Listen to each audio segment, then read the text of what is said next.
Hi everyone, welcome to ilearnmalay.com. Apa khabar? How are you doing? My name is Zarina. Today we will learn the word saya. Saya means I, me, my, or mine.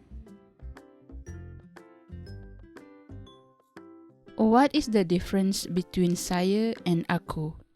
Saya is formal and aku is informal.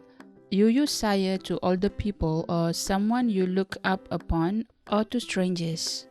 This is to show respect to the person that you are speaking to, while aku, normally I use aku to my siblings, my friends, people which are younger than me, and normally people which are older than me, but between ourselves we treat each other as friends and we don't see our age make that difference. Let's start with some phrases or sentences examples which has the meaning of I in English. Saya Zarina. I am Zarina.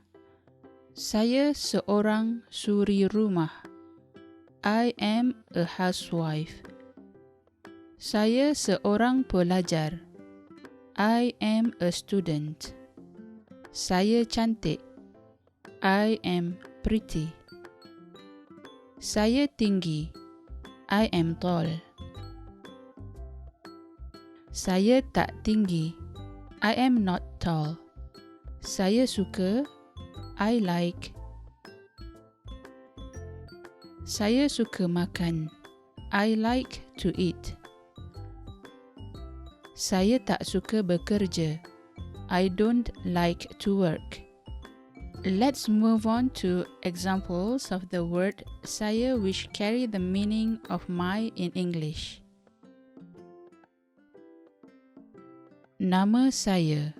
My name. Nama saya Zarina. My name is Zarina. Bapa saya. My father. Kucing saya. My cat. Next are phrases or sentences using the word saya which means me in English. Tolong saya. Help me. Tengok saya. Look at me. Bagi tahu saya. Tell me. The last one is the word saya which means mine in English. Milik saya or kepunyaan saya. Mine. Ini milik saya. Ini kepunyaan saya. This is mine. Kereta itu milik saya. That car is mine. Milik saya or kepunyaan saya is more formal, and so colloquially I will normally use saya punya. For example, rumah tu saya punya. That house is mine. Pensel ni saya punya. This pencil is mine. We have come to the end of the lesson. I hope this will be very useful for you, and don't forget to subscribe, leave me a comment or any questions related to Malay language. Click like and hit that notification bell. Thank you. Terima kasih.